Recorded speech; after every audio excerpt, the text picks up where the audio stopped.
Welcome everyone to the Austrian Grand Prix predictions. It's 2026 and we're back in Austria, and this is the special one because I'm attending it this year as well. Hello everyone, joined by Sahwgunn and Ajax. Hello! The only F1 podcast where someone is actively driving a car. Safely. Yes, we're prioritizing safety. So I'm gonna be talking most of the time, but we're having Ajax on the podcast either way, which is great. Maybe for more immersion, I could jump into my own car. I think we'll manage this way. Ajax. Look, this is a special edition. No one else in the F1 scene has done a podcast where someone is driving a car. That's true. That's the first one. We're the first on the entire platform. It's pretty epic. Ajax, what are your thoughts on the Austrian Grand Prix? I'm excited for it. I think it's one of the best Grand Prix out there. I love how quick the track is. I'm very interested this year with all the changes, how quick everyone's going to be around it. And I think that we're going to get many track penalties. Yeah, it's one big talking point in Austrian Grand Prix every year, pretty much, the track limits, because there are only 8 turns, technically 6 if you count the actual turns, and drivers are using pretty much every inch of the track possible, and often going the track limits are really weird on this track because there are like a couple of lines and then you get behind one and you get a penalty, and sometimes you don't. It's just there's some inconsistency, but I've added some gravel to those run-up areas, at those critical areas, especially in the last 2 turns, which are the most infamous for those track limits penalties. Hopefully least amount of track penalties possible. And Austrian Grand Prix, Spielberg is, the Red Bull Ring at Spielberg is one of my top 3 tracks alongside Coda and Interlagos, so I'm really excited and I'm going there, so I'll enjoy it. I'll try to enjoy it despite the heat. It's already been heat hazard declared for the race. It's not the greatest thing to hear. You're going to have fun there. A person who absolutely hates the heat with every cell of their being. It's going to be one of the hottest Grand Prix on the calendar. I'm excited either way. Last year it was pretty hot as well. It was like only a couple of degrees colder. It was still pretty hot, but it was a couple of degrees less than it's going to be this year, but still it was extremely hot. I was at I'm pretty sure what was the hottest British Grand Prix on record, and let me tell you, it was not fun. Except it was, because it's F1. Yeah, the thrill of seeing F1 cars go around the track, rooming and all of that is better. Is like the feeling is more memorable than the actual heat and the pain and all the suffering that she gets from the heat and so on. Obviously, all the Grand Prix are very crowded as well. There's a lot of people, and all the spaces with any sort of cover from the sunlight is going to be taken. So that's my recommendation to you is take an umbrella. Yeah, exactly. That was my idea last year after we came home from the last Grand Prix. I immediately said that there's going to be sun again. If we go to Austria again, we take umbrellas, we take whatever we need to actually have some place to stay away when there's no F1 at the track. So yeah. Okay. We can get into the Austrian Grand Prix predictions as this is, I believe, round 8 of 22. Yes. Then we're having it's really hard to count because we lost 2 Grand Prix, obviously. Russell has won 1 Grand Prix, so did Lewis, and Anthony has won 5. So 8th Grand Prix of the year, and we're here to predict the results and some other predictions. So let's get into it. Qualifying, I have both my Ajax predictions in front of me, as obviously Ajax cannot put himself in as he's driving and is hopefully focusing purely on that. So I am. yes, good boy. Okay, Ajax has a top of 5th place is Max Verstappen. I have picked Oscar Piastri. Okay. P4, Ajax has put Charles Leclerc. I'm not exactly sure if I have heard correctly, but I think he's gonna be a father, right? At least my mom has said something in that kind of sense. I haven't seen anything official. I thought I would because I'm on Twitter pretty much every day. I don't know. Maybe it's not correct. I don't know. But yeah, either way, P4 I've picked. Technically, I had my predictions before I saw yours, but I kind of want to have different ones, so I'm gonna change my entire top 4. Fair enough. I respect that. Yeah, when I saw your predictions, I was like, wow, yeah, this is exactly the same as mine. So I gotta change it. I'm gonna go for George Russell P4 in qualifying. Oh wow! Damn. Yes. Low. Yeah. P3, you have picked your George Russell. Yours is a little bit higher. My P3 is Leclerc. Yes. Charles Leclerc. There's Leclerc. P2. Fair enough. Yes. Sorry. Did you want to say something? My P2 is the one, the only, the unstoppable Lewis Hamilton. Yes, indeed. That's your P2. And mine is Lando Norris. Oh damn! Yep. I'm going to go. It's a good race to him. That's a good pick. Yep. I'm going to go a very different way than I initially wanted to go, because I want to have my top 3 of Anthony, Max, and Norris. But then I change it to basically what you had. I had to change it back. So I'm doing some kind of a hybrid between those. Yeah, this is kind of what came of it. Your P1 is Kimi Antonelli. No surprise there. And my P1 is Max Verstappen. Nice. Oh wow. Yes. This is kind of the qualifying you don't expect to see, but I kind of have the feeling that Mercedes is gonna struggle this weekend, especially with the heat and the reliability. May play its part. Yeah, I'm going out there with quite a wild predictions. I mean, you're going the most safe way that I wanted to initially go with, but you know what? I'm tight on points. We can be more bold now. So. Yeah, I'll actually try these predictions whenever I'm losing, which hasn't happened yet. So as well, we'll get to that. No, it has not. Okay. I am not good. Okay, sorry. Race predictions.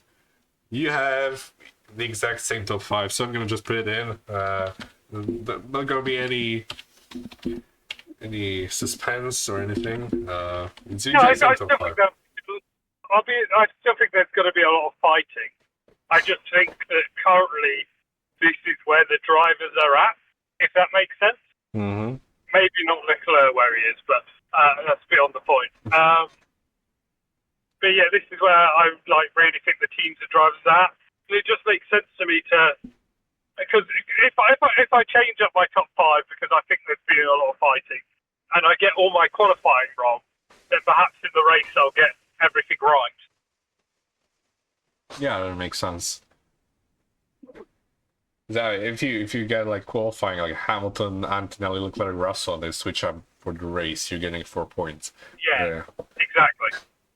Yeah, it's a kind of spreading your influence. You gonna get at least some points this way. Yeah, that makes sense. Hopefully. I did do well last week. Yes, it worked really well. 3-0. I scored 0 points last week. Not my greatest weekend for Formula 1 predictions. Yeah. Try to change it. P5 of Leclerc. P4. Okay, fair enough. P4 Lewis Hamilton. P3 Lando Norris. P2 Max Verstappen. P1 Oscar Piastri. Wow.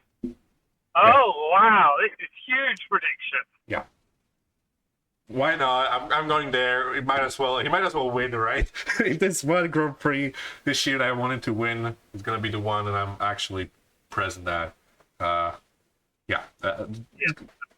It'd be amazing to see my second favorite driver. It's very close. I mean, Hulkenberg is still my favorite because we've been for so long. But Piastri is like, whenever Hulkenberg retires, Piastri is my favorite driver.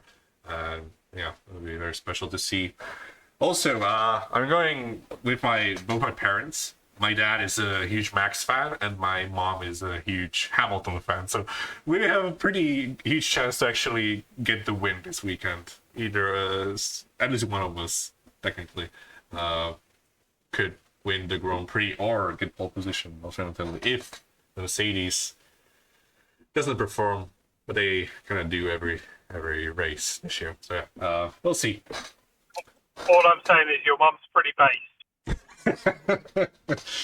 Yeah, she knows that she's very much aware of that. Yeah, I'll tell her that what you think, and yeah, she'll be very happy. Okay, driver of the weekend. Ajax has put Esteban Ocon. It's an interesting one. Yeah, I just thought a random one. There's been a bit of to and froing about Ocon recently. I wanted to go out there. Haas haven't done that well. As much as I love Ollie Behrman, I just think Ocon's due a really good race. Yeah, hasn't had a good race in a while.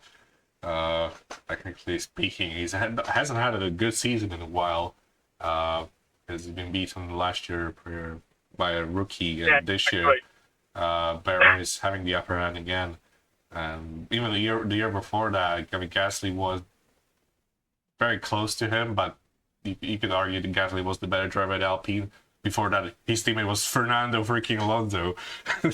So, Ocon has been really struggling against his teammates. Well, maybe not struggling, but even struggling to find a teammate to beat. That's the right wording. Because yeah, has had some really good teammates recently. I mean, whenever he came back to Formula 1, it was like 2020, right? When he replaced Hulkenberg. Yeah. His teammate was Daniel Ricciardo in his prime. Yeah, that Fernando Alonso. Yeah, Ocon was not that fortunate with teammates. Even before that, it was Sergio Perez. So, Ocon. Yeah, he does have a lot of skill, and he's a good driver. You know, but I don't think he's ever reached the heights that he'd want to. Of course, he's literally won a race. Yeah. So, you know, but yeah, I thought he's a really good shout. Yeah.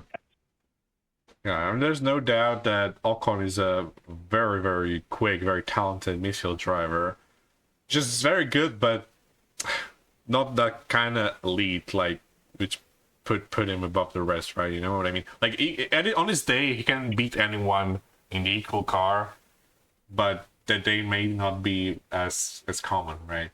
But he's consistent still. It's what used to be more of like, yeah, he's due a good weekend, so hopefully he can get at this in this Australian Grand Prix, because Haas usually does well around here. Yeah, exactly. Okay, my driver of the weekend is Maximilian Verstappen. Yeah, he's due for a win, don't you think? Yeah, well, yeah, no, you're not wrong. And what other circuit on the calendar to win this year other than this, right? Like Red Bull Ring, he's won here the most out of any driver. He holds all the records around here. It's his track. It's his backyard.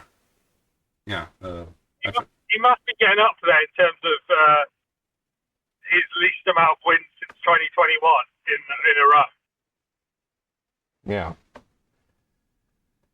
I know he obviously had quite a difficult start to last season, but I still think he got one or two wins. Yeah. But yeah, this is a lot different. I think there was some news about something to do with his contract, about how he had to be in the top two drivers to automatically renew, and he is not in that top two. Yes. He's well outside of the top two in the driver standings. Currently, I believe P7, right? He's behind both Ferraris, both McLarens, and both Mercedes. So P7. This is the lowest we've seen Max since like 2015. Absolute craziness, yeah. This far into the season, obviously. I mean, we saw like 2022 when he had like 3 DNFs in the first 4 races. Like he was even behind Perez in like P8 at one point. But this late into the season to see Max only in P7 in the standings, I think he's due for a very good weekend. And Red Bull should suit this track as well. If there's one track I believe Max can do it, it's this one. I wonder why the Red Bull suit track. Yeah, I wonder why. Yeah, I mean, it's kind of it's something in the air. I think around there, you can smell the sugar and the caffeine. Yeah, it's something around the Red Bull arena that really helps Red Bull be quite good. Yeah. Sorry, my allergies kicking in. Sorry. Garage of the weekend. Ajax split Red Bull, so kind of going. Okay, that's not George Russell, but I was putting George Russell for Garage of the weekend. Apologies. It's Red Bull Racing, and yeah, you're thinking about pretty much the same as I do. I think we both think Red Bull's gonna do well. Yeah, exactly. Yeah, I completely agree. Yeah, and that's the thing. Red Bull now has 2 drivers. Like Hajar has been pretty close to Max, especially in qualifying recently, and that's what Red Bull needs: a driver who can qualify a position or 2 behind Max and finish at the points every race. That's what he's supposed to do, and he's doing that, Hajar. So, yeah, good for him. Red Bull is finally having good number 2. Unfortunately, a little bit late as now they don't have a good car. So, yeah. Okay, Garage of the weekend. Okay, they really, really need a good weekend. It's been so long. They don't have many points, not as many as they deserve. I'm picking Audi for the Garage of the weekend. Like, yeah, I'm going all in. Like, if I'm going to Austria, I'm gonna predict what I want to see. So, yeah, Audi. Yeah. Very fair of you. Neat. Yeah. Audi. So yeah, Hulkenberg P6, Bortoto P7. Lock it in. It's gonna happen. Okay. Blunder of the weekend. You have picked Lando Norris. Wow. Okay. Yeah. Have any backing of that prediction? It was again a feeling of he's done really well recently. I think he put a really strong drive last weekend at Spain. Maybe there'll just be that little fall off or an engine issue or this, that, and the other. So that was sort of my thinking behind Lando there. Well, yeah, I mean, he's no stranger to a mechanical failure this year.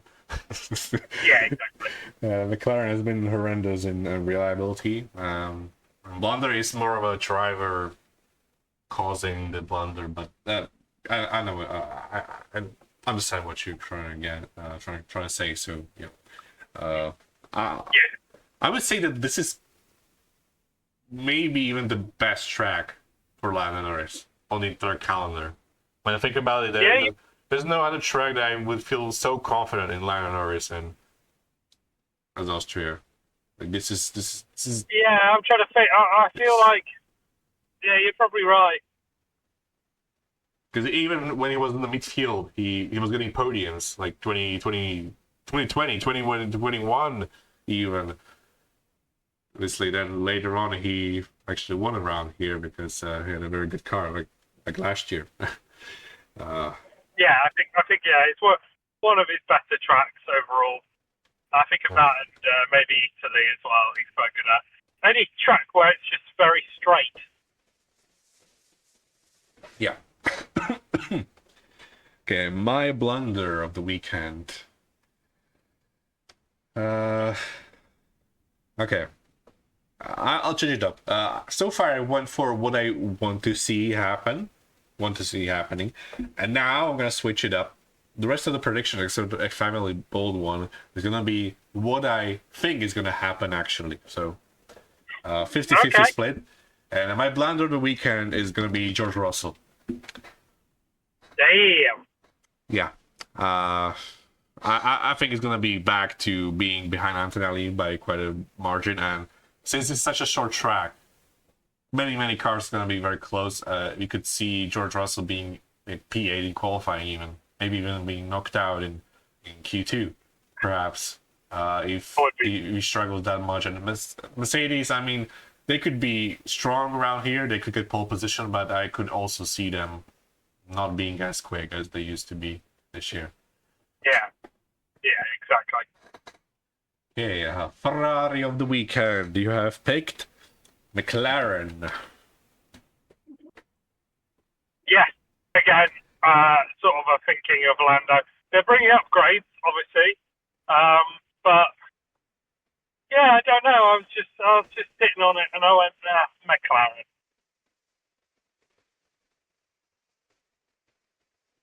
Yeah. Yeah, I just chucked it out there. Sorry, I realised that sentence sounded like it was going to keep going. But no, it was like, I was just thinking about it, and I went, McLaren, probably something will happen. They're probably going to come with big hopes and then end up being quite negative about it. Yeah. McLaren, it is a team you could very well see have a blunder this weekend. Like, their reliability is horrendous. They sometimes don't even have good speed, and their strategy decisions are comparable to Ferrari's. The Ferrari standard, not the one from last weekend, but the standard Ferrari strategy is kind of the standard for McLaren as well. It's not great, to say the least. My Ferrari of the weekend is going to be Alpine.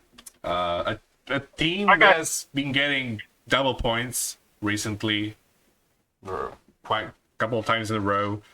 Very quick, especially in the race stream, and both drivers being somewhat competitive. So this one could be the opposite, could be them slipping behind a couple of teams in the midfield, and maybe slip out behind a couple of teams only facing a P14 and so on. So, yeah. Yeah, it's a good shout. Expertise recently. Yeah. Your fastest lap of the race belongs to Leclerc. Yeah, it was just one where I was like, he might be on his own, just chucks in a quick lap. Something to get his confidence back as well after a dreadful few races. Okay. The fastest lap is Antonelli. Yep, very good shout. Very, strong. Very, very, very safe. Yeah. The safest pick out there. Demolition Award. You have picked Ollie Behrman. That's interesting. Yeah, I was just sort of, I don't know why. I looked at Ocon and I went, Behrman's going to crash. So maybe that's the reason that Ocon gets gets up. Maybe the hat is good this weekend, and Behrman just crafted it, so Ocon looks good or something.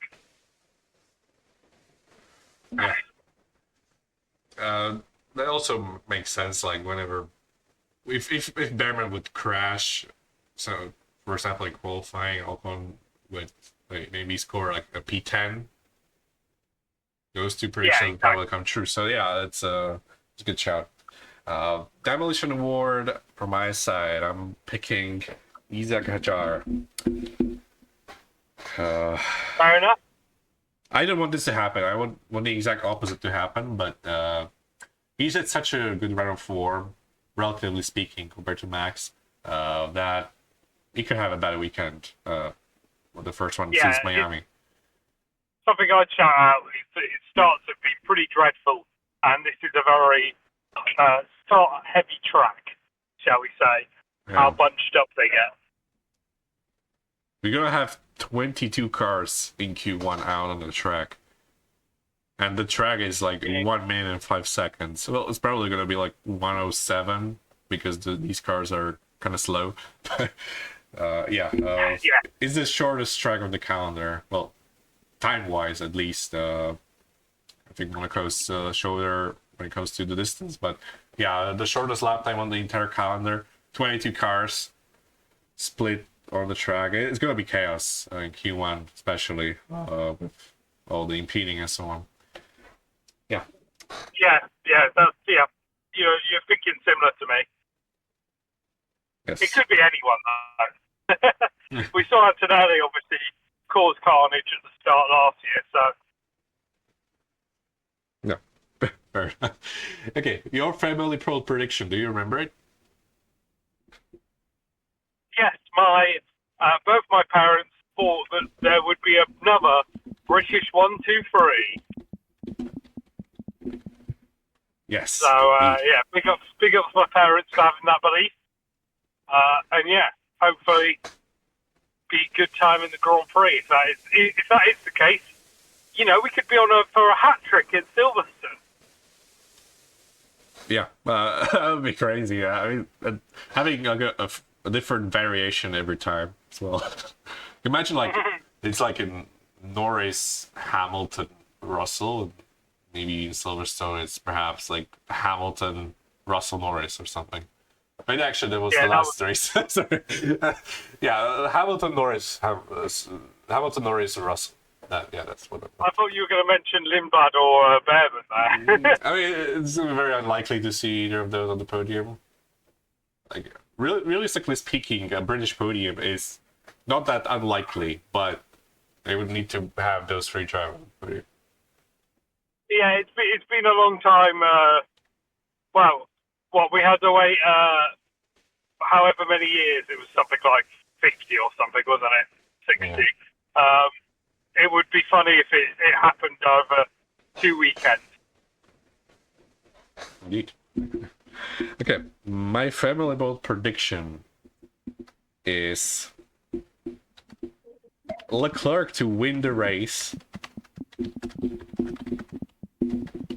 and Hamilton to DNF. Nice. So yeah, this is a longer one, but it comes from my dad, who was thinking for like 5 seconds and then spit that out, and it's just around like, okay, a good one. This is more like a 7-point prediction when it comes to probability, but I'm going with it. It's fun. I don't necessarily want this to happen, but it'll be interesting to see that kind of a swing in the Ferrari inter-team battle. It sounds like you'd have a very unhappy mother. I gotta say, she was present when my father said that, and she was not happy. Let's say like that. That was a funny interactions. I heard that. Like I was like leaving the room, and they were just, she was kind of like,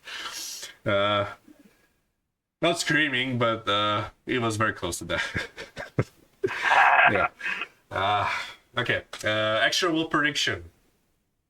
Do you remember yours? I don't think I do. You've picked 10 plus penalties in the Grand Prix. Oh yeah. I just, as I said, I think they're going to go crazy on the lines.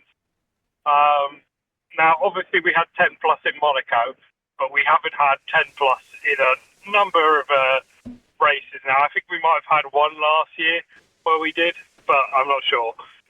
Yeah. So yeah, I thought I'd go out there. Obviously, the Monaco one is a bit of an anomaly because they'd broken everything. So yeah, hopefully they break everything again, and I can get a good free easy points. Yeah, I mean, this track also kind of promotes close racing and a couple of incidents. People getting spun out. Yeah. Like, we see that every year when you're trying to go outside, around the outside at turn 4, you know, the driver on the inside just goes a little bit wide and suddenly you're in the gravel spinning. So it's very easy to get a penalty around here, even without the track limit. So this is actually a very good prediction. Yeah, just for the ruling though, this is just in the race. Yeah, no Grand Prix. Specifically. Grand Prix itself, no qualifying or anything. Yes, that's specified. Yeah, thank you. My bold prediction. Okay, maybe the new one, as I wanted to go for realistic predictions that I don't necessarily want to see happening. So, I'll have something similar to what my dad picked, but in a different way. I'll have Antonelli to DNF and Lando Norris to win. Damn, that's mad. Yeah. Yeah, but a very out there prediction. I like it.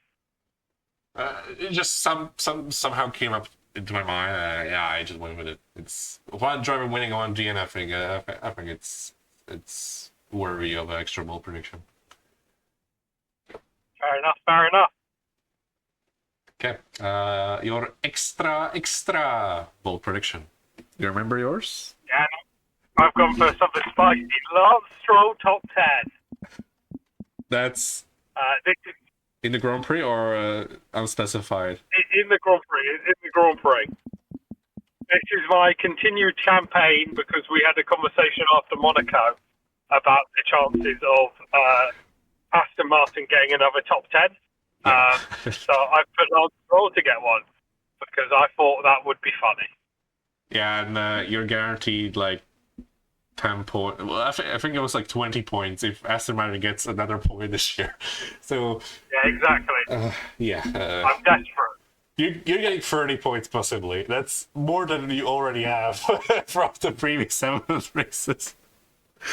Yeah, true that. That would be crazy. Like at that point, it would be just game over. I don't think I could come back even with like extra bold prediction because it's only 10 points, like extra bold. Losing by 30.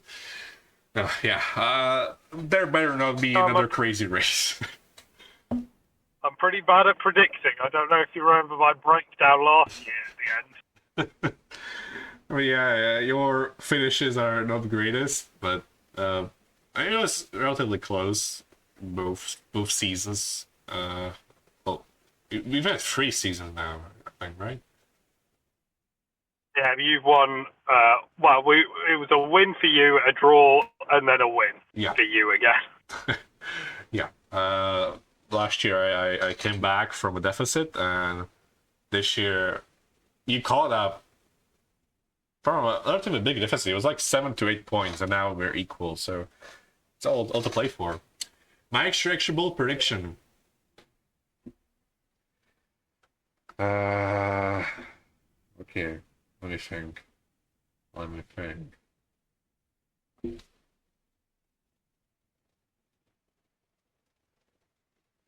Okay, I think I got it. It's a specific podium. 3 specific drivers. Okay? Okay. It's Oscar Piastri to win, obviously. Yeah. Then it's Lewis Hamilton in P2. And then it's Okay. Max Verstappen P3. So that would mean all of my family's drivers would be on the podium. Yeah, I like it. I like it.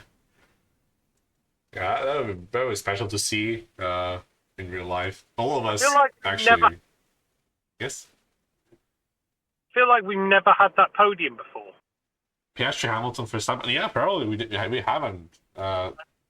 You're right, because I mean, last year was most of Piastri's podiums, and Hamilton was not on the podium last year. So Yeah. yeah, that would be interesting to see. Yeah, and it's not like super unlikely. I mean, Piastri has already won almost won a Grand Prix this year. Would have won it not for a safety car, but that's Yeah. long history. Back 2 months ago in the Japanese Grand Prix. That was like 4 races ago, but that's 2 months ago in F1 terms. So, yeah, I feel like it was longer ago. I can't lie. it's ridiculous how long are these breaks at the start of the season. But now we're in the European part, we're having many races in a row up until the summer break, I think.